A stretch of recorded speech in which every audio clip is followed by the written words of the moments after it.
presse va être enregistrée et sans plus tarder, je vais inviter M. Lionel Renaud à venir prendre la parole.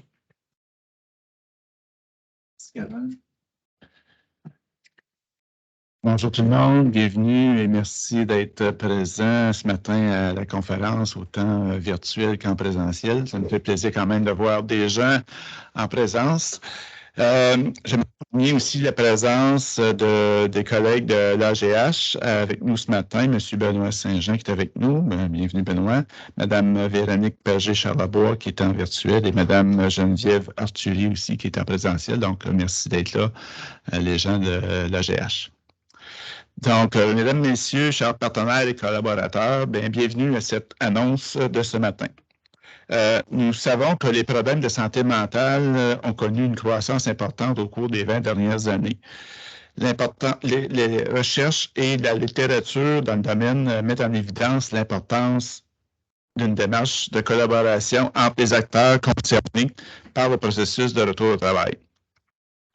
C'est avec ce constat en tête que le Centre de services à l'emploi ainsi que le Centre régional de santé mentale et de toxicomanie de l'hôpital général d'Hawkesbury ont entrepris une démarche de collaboration entre les acteurs concernés par le processus de retour au travail. C'est avec ce constat en tête...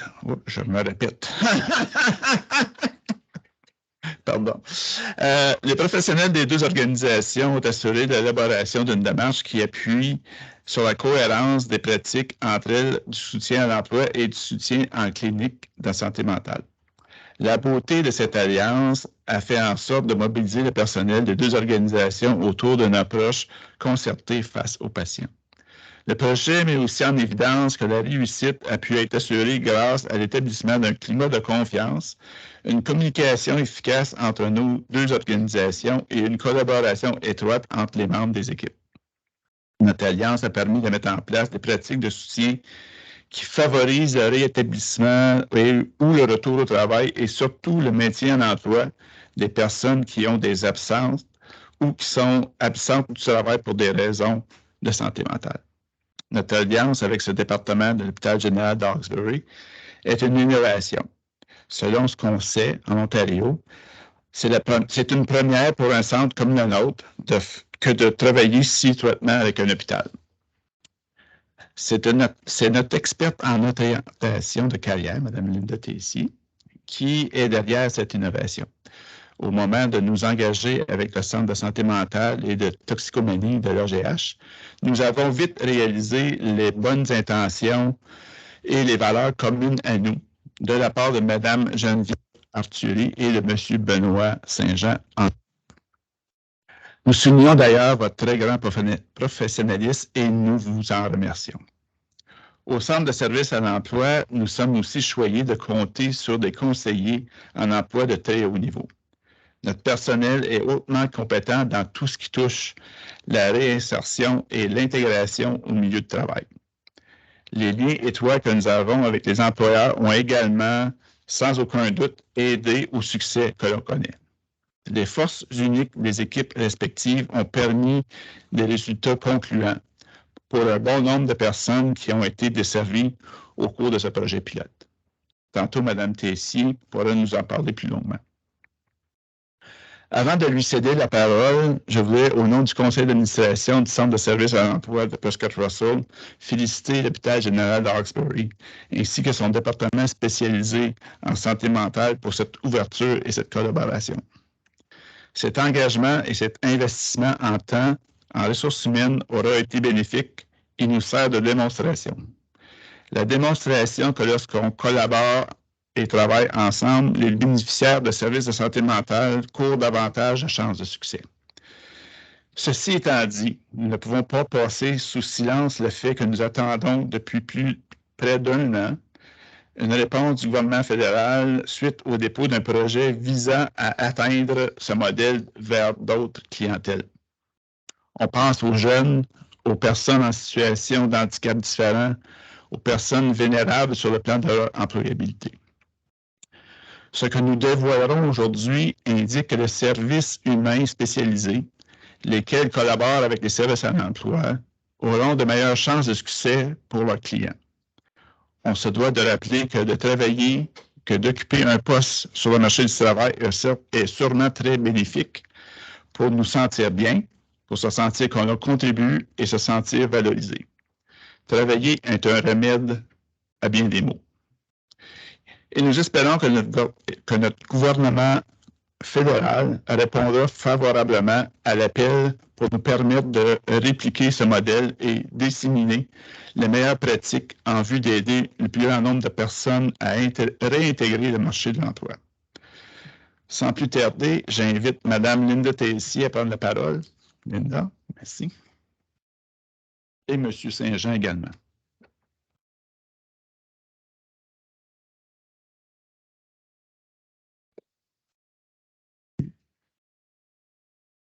Donc, d'entrée de jeu, bonjour, merci beaucoup de nous laisser la parole pour nous présenter ce projet-là.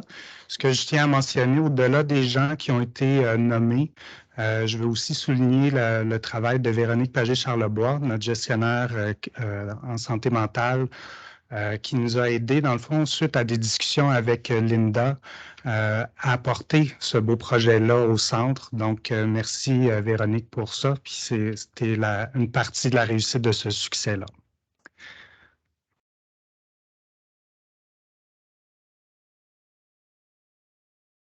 On a un petit décalage. OK.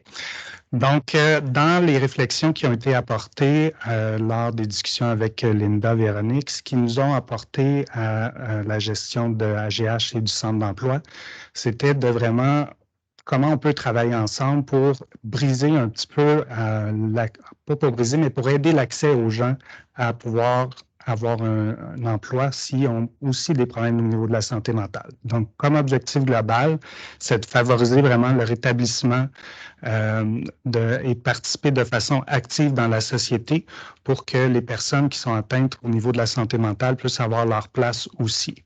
Comme objectif plus spécifique, mais à ce moment-là, on voulait s'assurer d'avoir à aider les gens à identifier en fait un objectif peut-être plus professionnel, donc déjà de se poser la question à savoir s'ils veulent travailler.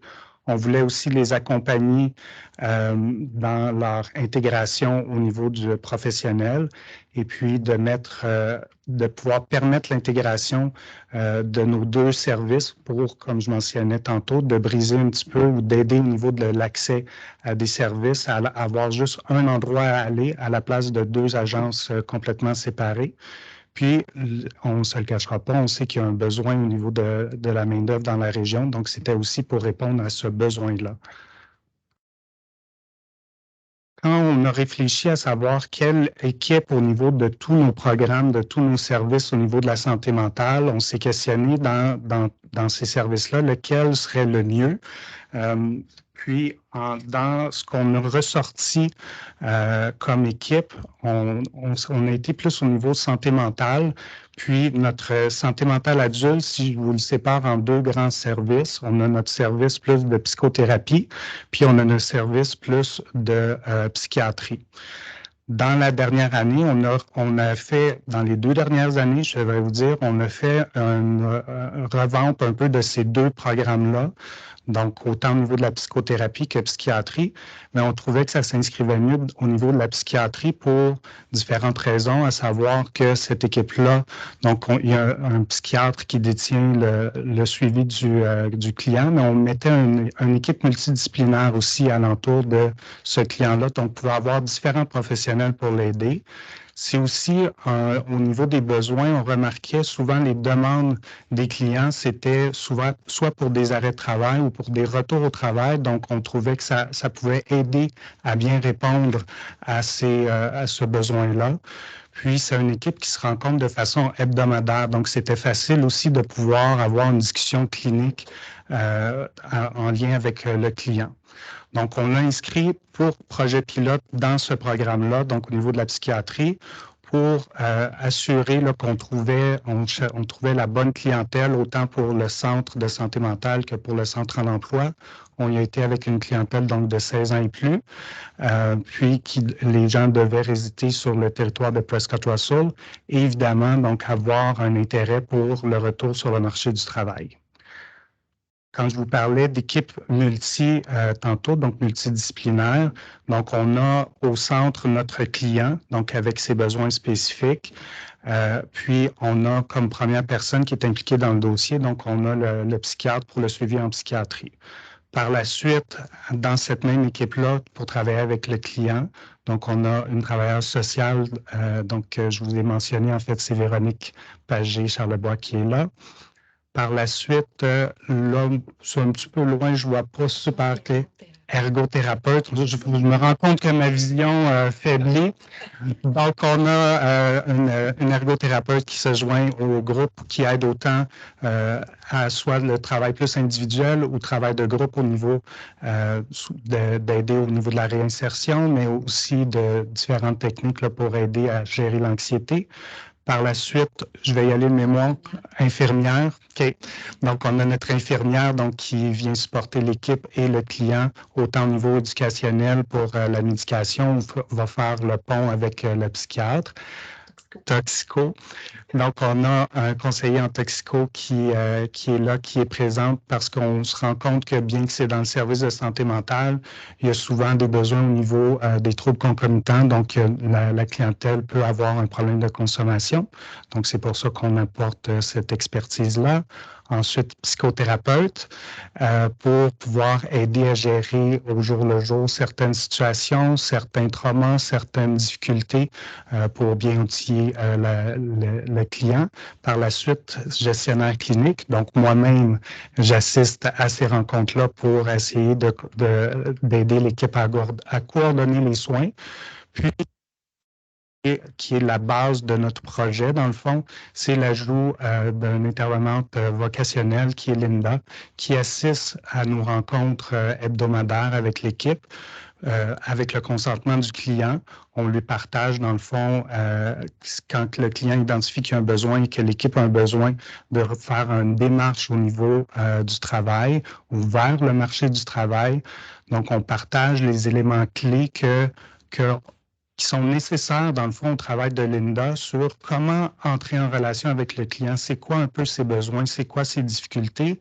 Fait que déjà là, ça brise, quand je vous disais, ça l'aide au niveau de l'accès. J'arrête pas de dire baiser, mais ça l'aide au niveau de l'accès. Quand Linda contacte le client, elle est déjà au courant un petit peu de comment elle va pouvoir aider le client. Ça brise aussi l'aspect que le client, il s'attend à ce que Linda va l'appeler, c'est pas à lui à faire la démarche, donc il peut avoir toutes des résistances ou des difficultés, des barrières que le client peut avoir, alors que là, on va vers lui. Puis, donc, c'est hyper aidant dans la démarche de réflexion au niveau de son cheminement, là, autant pour ses soins au niveau de la santé mentale, mais pour l'apporter vers le marché du travail. Et je pense que c'est à toi par la suite, right? Oui. Donc, je te passe la parole. Merci. Bonjour. Moi, je vais vous présenter un peu le modèle théorique sur lequel on se base pour mettre en pratique ce beau partenariat-là.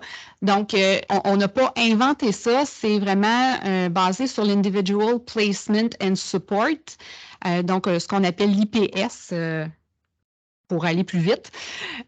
Donc, l'IPS a 8 principes de base. Donc, un, c'est d'intégrer les personnes sur le marché régulier du travail. Donc, même s'ils ont des troubles de santé mentale, on ne vise pas le bénévolat, on ne vise pas des milieux protégés. On veut les intégrer dans des emplois réguliers disponibles dans notre région. Aussi, un autre principe, c'est d'être admissible sur la base volontaire du client. Donc, peu importe s'il a des troubles de consommation actifs, peu importe le diagnostic qu'il a, la médication qu'il prend, peu importe aussi les symptômes, si les symptômes sont encore actifs au niveau de la santé mentale, il n'y a pas de restriction. On les accepte à tout moment. Donc, le seul critère, dans le fond, d'acceptation, c'est que le client veuille réintégrer le marché du travail. Ensuite, le troisième principe, voilà, l'intégration des services. Donc, c'est ça qui fait la différence dans ce partenariat-là. C'est vraiment d'avoir un spécialiste en emploi qui est intégré dans l'équipe clinique de traitement en santé mentale. L'approche IPS valorisait le fait d'avoir quelqu'un en présence physique dans les bureaux, mais nous avons implanté ce programme-là pendant la pandémie, donc personne n'était dans les bureaux de toute façon, fait qu'on s'est dit, bien, pourquoi pas fonctionner comme ça, et on s'est rendu compte que ça fonctionne très bien, même si physiquement, je suis encore au centre de service à l'emploi avec mon équipe du centre, mais on se rencontre en virtuel avec l'équipe BPI. Le quatrième principe qu'on applique, c'est que l'attention est vraiment portée aux préférences du client. Donc, l'emploi qu'on va chercher, c'est le client qui le choisit. C'est selon ses intérêts à lui, c'est selon ce qu'il désire à temps partiel ou à temps plein dans la région, selon ses expériences de travail. Donc, c'est pas nous qui allons dire, ben là, j'ai un poste à telle place de libre, veux-tu intégrer ce poste-là? Non, on fait vraiment la démarche en fonction de ses intérêts, de ses besoins à lui. C'est le client qui choisit, c'est pas moi. Ensuite, on a aussi une consultation financière. Beaucoup, mais pas beaucoup, mais certains de nos clients sont des gens qui sont prestataires d'ODSP. Donc, aller travailler, des fois, ça peut être insécurisant. Ils ont peur de perdre leur chèque. Quel impact ça va avoir sur ma situation financière? Donc, on va aborder ce sujet-là avec eux. Ça fait baisser un peu d'anxiété et ça leur permet de faire des choix éclairés selon ce qu'ils sont prêts à aller de l'avant. Sixième principe, c'est que la recherche d'emploi doit être rapide. Donc, on ne perd pas plusieurs mois à tenter d'élaborer avec le client un projet d'intégration à l'emploi. C'est quelque chose d'assez rapide parce qu'on doit agir pendant que le client désire intégrer le marché du travail. Donc, oui, on fait quand même quelques rencontres là, pour connaître le client, connaître ses intérêts, ses aptitudes, mais rapidement, on se met en recherche d'emploi active. Notion à faire une distinction, on ne parle pas de placement rapide parce que justement, on ne veut pas placer n'importe où rapidement la personne. Ce qu'on veut, c'est commencer la recherche d'emploi rapidement. La distinction, c'est que quand on fait une recherche d'emploi selon les intérêts, on assure plus de maintien. Si on place rapidement n'importe où, bien, on risque de ne pas avoir de succès à ce moment-là, que la personne ne reste pas en emploi. Septième principe, on parle de développer systématiquement des milieux d'emploi. Donc, contacter des employeurs, pas seulement travailler avec les postes qui sont affichés dans nos banques d'emploi ou sur le marché actuel, mais vraiment aller voir les employeurs, parler de la spécificité du client, ses compétences, sa personnalité, quel atout il serait pour l'entreprise. Donc, on ouvre des postes et on travaille à développer justement un réseau d'employeurs. Et finalement, le dernier principe, c'est que le support est illimité. C'est-à-dire que la personne, on n'a pas une date de fin, on n'a pas un 3 mois ou un 6 mois à travailler avec la personne. Elle peut revenir nous voir aussi longtemps qu'elle veut. Elle peut profiter de notre support, même une fois en emploi. Elle peut me téléphoner, elle peut venir me voir. Si elle perd son emploi, elle peut revenir avoir accès à nouveau à l'aide à la recherche d'emploi. Et c'est aussi personnalisé en ce sens que ce n'est pas le même modèle pour tous les clients parce que ce n'est pas tous les clients qui ont les mêmes besoins. Donc, on personnalise l'offre de service. Ensuite, ce que vous attendez tous, les résultats, qu'est-ce que ça a donné après cette première année? Donc, j'ai eu 22 références de la part de l'équipe BPI, donc 22 clients qui m'ont été référés. Sur ces 22 clients-là, j'en ai rejoint 19. Donc, il y en a quelques-uns qu'on n'a pas réussi à entrer en contact avec. Donc, sur les 19 auxquels j'ai parlé, il y en a 13 qui ont accepté de commencer une démarche, soit une démarche en recherche d'emploi ou une démarche en orientation. Je vais vous expliquer tantôt les 6 pour quelles raisons ils ont refusé finalement d'entreprendre la démarche. À la fin de la première année, sur les 13 qu'on avait entrepris, il y en a 10 qu'on a eu le temps de terminer. Les 3 autres étaient toujours en démarche avec nous. Donc, on a pu terminer 10 processus à l'intérieur d'un an. Donc, ils ne sont pas tous référés en même temps. Il y en a qui sont référés tout au long de l'année. Donc, c'est pour ça qu'ils n'étaient pas tous terminés. Donc, voici les raisons de refus. On a eu 2 personnes qui se sont juste pas présentées, de ce qu'on appelle des no-shows. On a eu aussi 2 personnes qui avaient déjà trouvé un emploi. Donc, finalement, il n'y avait plus besoin de mes services. On a une personne qui a déménagé à l'extérieur du territoire de Prescott-Russell et il y a une personne qui m'a avoué au téléphone, elle dit « Regarde, Linda, présentement, c'est pas le bon moment pour moi, mais je vais te rappeler quand je vais me sentir prêt. » Et c'est ça qui est arrivé finalement. Je l'ai eu, il m'a rappelé par la suite et j'ai travaillé avec lui plus tard, mais à ce moment-là, pour différentes raisons, c'était pas le bon moment. C'est correct. Maintenant, je vais vous amener. J'essaie de vous amener sur les services à faire.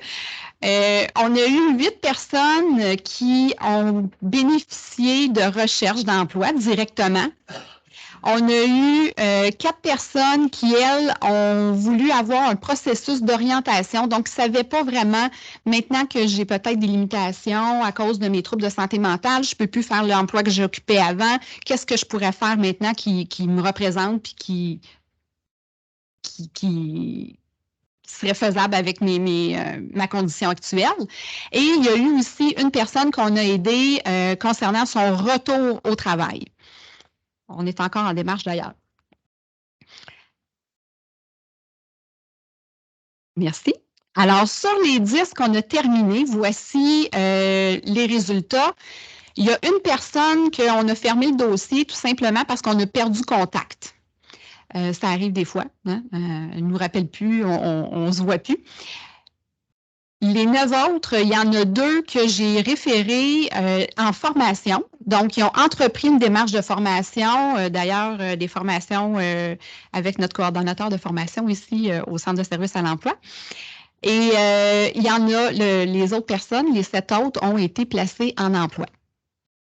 Et voilà. Donc, si ça vous intéresse de savoir dans quel domaine les gens en formation et en emploi ont été, je vais vous en parler tout de suite. Donc, les gens en emploi, vous allez voir, il y a une diversité d'emplois, de domaines. Donc, il y a une personne qui est maintenant ingénieure en contrôle qualité. On a eu aussi 2 personnes qui ont été placées comme préposées en soins et services personnels. On a eu 2 personnes commis d'épicerie.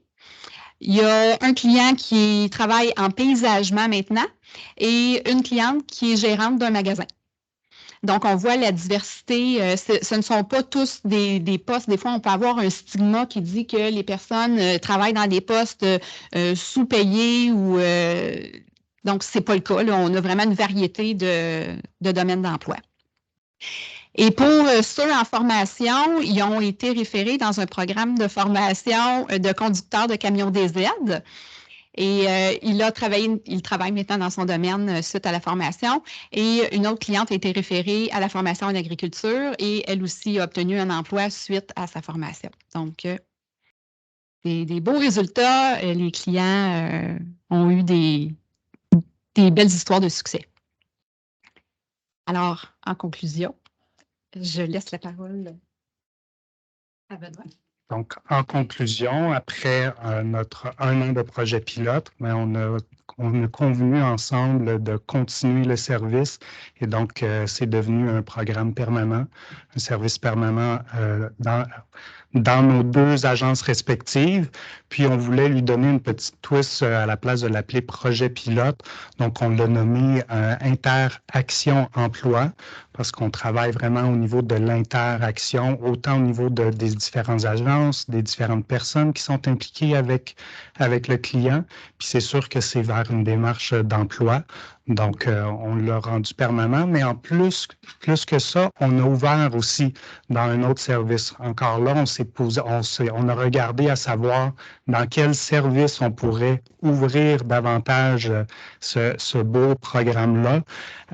Puis, on trouvait qu'au niveau de la clientèle de toxicomanie, c'était vraiment l'endroit idéal, tant parce que encore là, on avait des conditions gagnantes que l'équipe se rencontre à chaque semaine pour avoir une discussion clinique, mais aussi on était capable d'offrir avec toute l'équipe de toxicomanie, on a vraiment une panoplie de services, autant du sevrage à domicile que du suivi pour opiacés, clinique de méthadone, on a des suivis individuels de conseillers, on a des programmes à plus long terme aussi au niveau du logement. Donc, dans toute cette population-là, il y avait vraiment aussi le besoin de se réaliser à travers le travail. Et puis, comme Linda mentionnait, même s'il y a des conditions des fois qui pourraient empêcher ou empêcher certains employeurs, en fait, de faire le pairage avec une clientèle, nous, on pense que c'est vraiment l'idéal avec tous les principes qui ont été présentés que cette population-là aussi ait accès à ce service-là. Fait que dans la prochaine année, c'est vraiment toute la clientèle de santé mentale et toxico. Puis c'est clair que dans les autres années, on va voir aussi comment on peut l'implanter dans nos autres services. Pour moi, c'est tout. Avais-tu autre chose à ajouter? Non, on arrive à la période d'échange. Excellent. Est-ce qu'il y a des questions, commentaires, réactions? J'aurais une question. J'aimerais savoir, c'est quoi les bienfaits pour quelqu'un qui a des problèmes de santé mentale d'obtenir un emploi? Je te laisse répondre. Oui. Il y en a plusieurs. Déjà, le fait, bon, ça dépend toujours aussi du trouble de santé mentale de la personne et les bienfaits sont individuels, mais en général, on peut avoir des bienfaits au niveau de donner une routine à la personne. Hein, ça permet d'avoir une structure au niveau du temps. Ça permet aussi d'avoir un sens un peu à sa vie. Hein, ça donne des objectifs. Il y a une raison pour se lever le matin. Des fois, ça permet à des gens qui sont plus au niveau de la dépression, plus déprimés, mais ça donne un sens, hein, un objectif à aller travailler. Ça donne aussi une fierté, un sentiment d'appartenance à une équipe. Ça permet des relations interpersonnelles, ça sort de l'isolement, ça brise l'isolement. Ça donne aussi une identité. Hein, quand on est sans emploi puis qu'on rencontre quelqu'un, bien, des fois, on est un peu gêné de se présenter. Hein, on a moins d'identité au niveau statut social, alors que quand on est en emploi, bien, on a un statut d'employé, hein, de travailleur. On est actif sur le marché du travail local. Donc, ce sont des retombées, différentes retombées. Puis, ça peut donner aussi un petit coup de pouce financier. D'aller travailler, c'est aussi une retombée quand même importante. Et il y en a probablement plein d'autres auxquels je ne pense pas.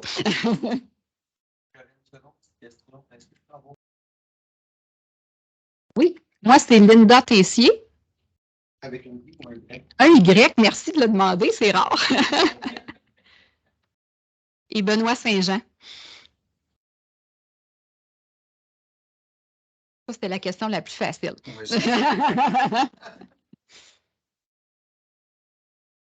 Oui, Merci pour la question. Mais j'ai un autre. Combien de personnes étaient des finissants ou participants? On a eu, la première année, on a eu... 22. Non, qui ont entamé des démarches, il y en a eu 13. 13, oui, OK, j'ai pensé ça. C'était juste. OK. On en a terminé... You want me to speak in English? If you want. Okay, so we had 13 persons who did participate in the program. Okay. We completed into 1 year, we completed the process with 10%. Okay. And out of those 10%, 9 did obtain a job. Thank you. You're welcome.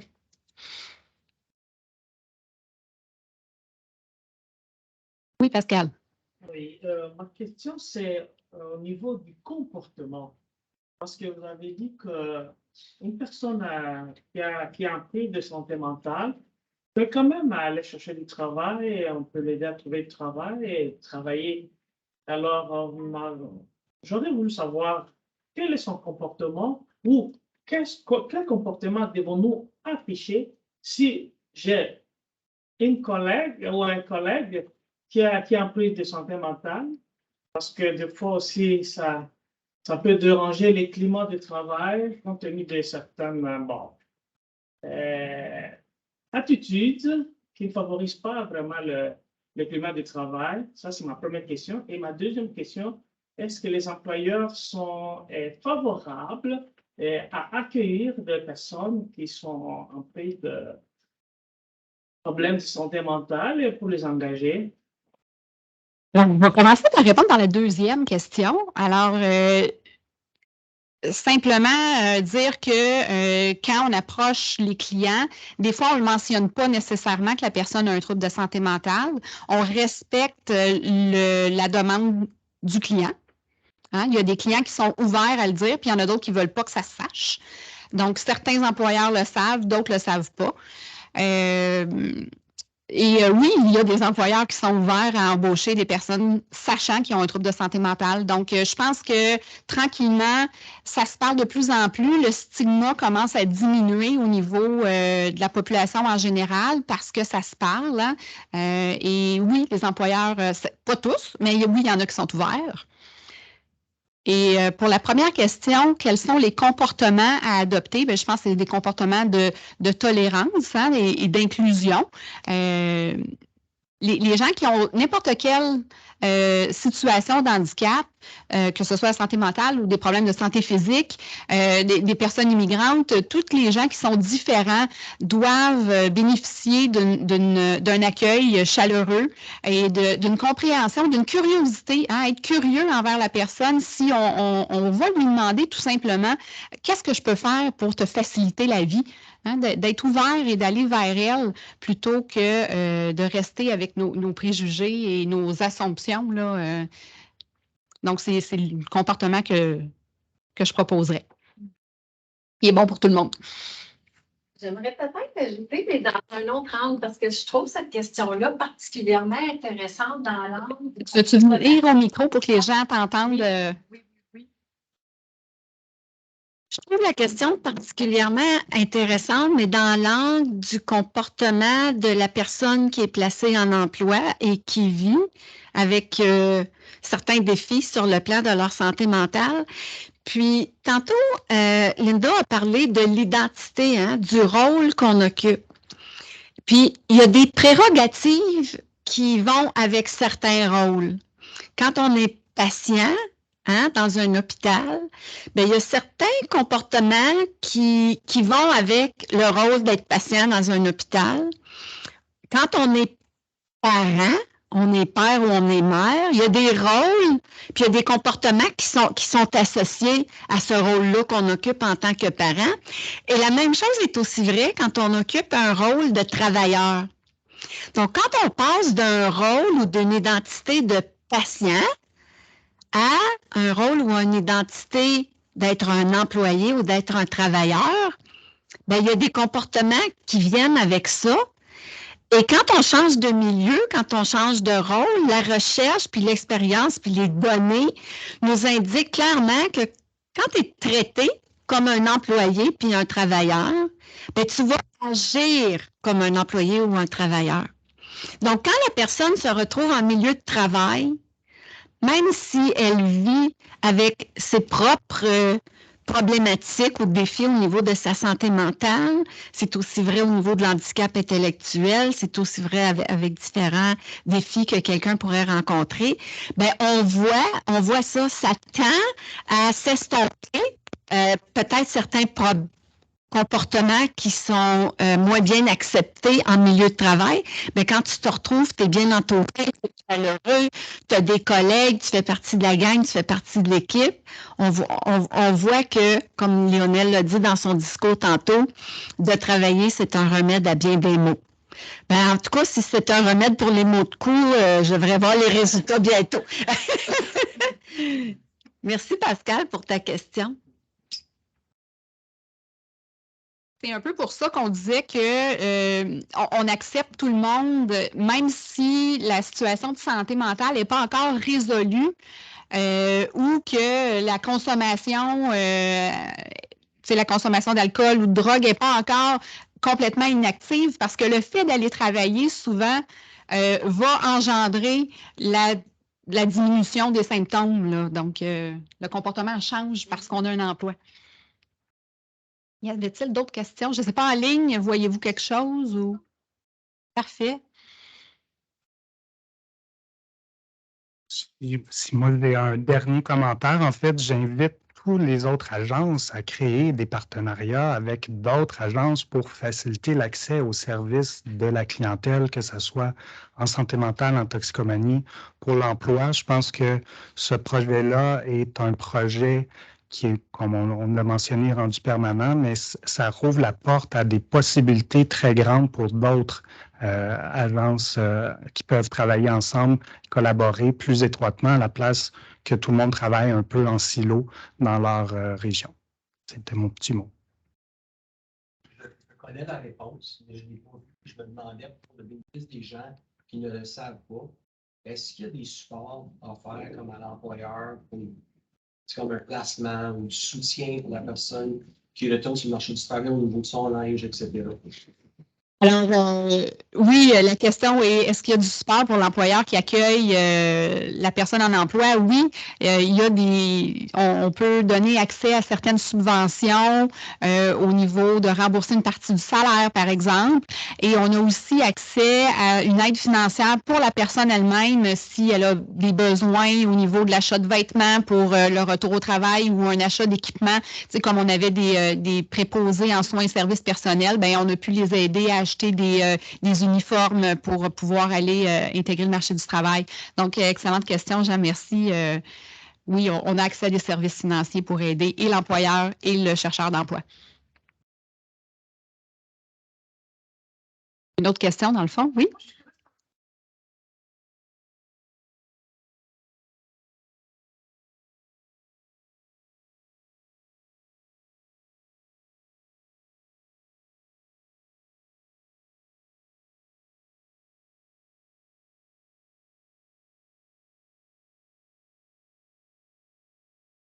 C'est sûr que ce n'est pas la même approche. Par contre, c'est avec toute cette clientèle-là qu'on va travailler, puis qu'ils ont un potentiel de pouvoir quand même retourner sur le marché du travail, dépendamment du moment où ils sont rendus dans leur cheminement, mais aussi dépendamment de l'accompagnement qu'ils peuvent avoir. Parce que on n'en a pas parlé, mais Linda aussi peut aider les gens, que ce soit au niveau plus de se faire un curriculum vitae, pratiquer des entrevues, se préparer à aller vers la recherche d'emploi. Donc, tout ça fait en sorte que ça l'aide aussi la personne à bien se préparer puis à cheminer dans sa tête et se projeter vers l'avant. Fait que ça se peut. Puis c'est pour ça aussi qu'ils peuvent revenir vers le service à l'emploi à n'importe quel moment, parce que même si cette petite graine-là est en train de germer, ça se peut qu'ils ont besoin d'avoir un temps d'arrêt puis de pouvoir revenir pour faire un step de plus loin.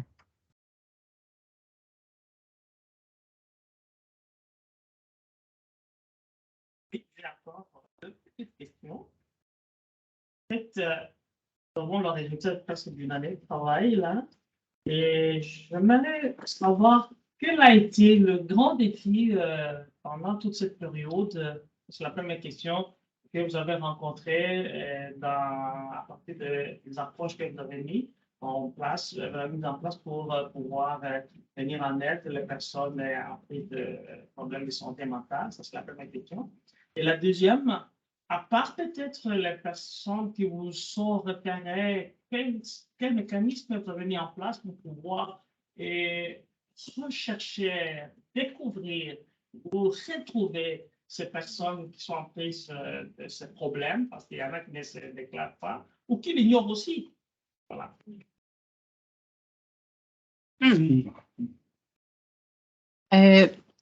On pourrait dire peut-être au niveau du défi, il y aurait chaque client est un défi en soi parce que chaque client va nous apporter dans vous avez vu tous les domaines on a touchés. Donc, il y a des domaines qu'on connaît un peu plus, il y a d'autres domaines qui sont plus différents. Donc, chaque client est un défi parce qu'ils ont toutes leurs particularités, leur personnalité, leur propre défi. Mais le plus grand défi a peut-être été la personne qui était ingénieure. Parce que moi, je n'ai pas rencontré beaucoup d'ingénieurs dans ma carrière et c'était un milieu que moi, je connaissais moins. Donc, ça, c'était un plus grand défi pour moi. C'était plus rare que j'en avais dans mon caseload, là. Donc, mais on y a trouvé un emploi à sa mesure quand même. Deuxième question, plus... Comment on fait pour ouais. Ben, dans le fond, c'est vous qui les rejoignez. C'est vraiment à travers donc, les rencontres avec les professionnels de la santé qui vont peut-être identifier que c'est un besoin ou maintenant qu'on a ouvert aussi avec notre service de toxicomanie, donc ils vont sonder aussi leurs clients dans leur caseload pour voir si c'est un besoin. Mais on n'a pas à l'entrée, dès l'accès au service général au niveau santé mentale, c'est pas là qu'on fait vraiment le screening. Ça va être vraiment dans les 2 équipes qu'on a mentionnées, qu'on va vraiment demander aux gens où on va essayer de les identifier nous-mêmes là, à travers ça. Oui. J'ai peut-être un autre défi aussi qu'on a, c'est des fois les gens qui ne retournent pas l'appel. Hein? On a eu 22 références au départ, mais il y en a qui n'ont juste pas retourné l'appel. Donc, qu'on contacte par téléphone un deuxième numéro. Fait que ça, c'est peut-être un défi aussi là, on a rencontré. Je pense que Caroline voulait ajouter quelque chose. Ce que j'allais mentionner aussi, c'est que le centre, on investit beaucoup au niveau du marketing, hein, de nos programmes et services qui sont disponibles pour toutes les personnes de la région. Donc, c'est fort possible qu'il y ait des gens qui s'inscrivent à nos programmes et services qui vivent peut-être avec une situation au niveau de la santé mentale ou de l'addiction, qui ne sont peut-être pas clients de l'hôpital général de Hawkesbury, mais qui font quand même appel à nos services. Donc, je ne sais pas si à date, on a vécu ça, mais il pourrait avoir ce qu'on appelle dans le jargon du cross-referencing aussi, en ce sens aussi nous, au centre, nos autres conseillers en emploi, sentent que ça pourrait être un service utile, des services en toxicomanie ou des services en santé mentale, bien, le référencement peut se faire dans cette direction-là également.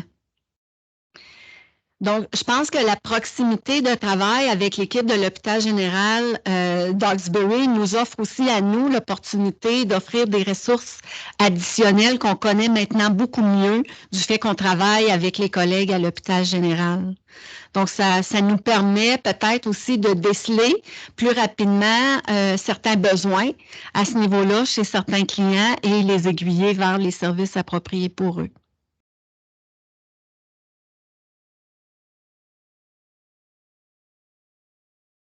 D'autres questions? Non. C'est toi qui conclus. Alors, merci à tous d'avoir participé à cette conférence de presse. Merci Linda et Benoît, ça a été très enrichissant. Merci Lionel et à tous ceux qui étaient ici, soit en présentiel, en virtuel. Et juste le petit mot de la fin, notre petit goûter est arrivé, le café et l'eau un petit peu en retard, on s'en excuse, mais s'il vous plaît, servez-vous avant de quitter ou même vous pouvez rester sur place et jaser avec nos intervenants. Merci beaucoup et bonne fin de journée. Merci, Carole. C'est possible d'avoir une photo. Oui.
Oh,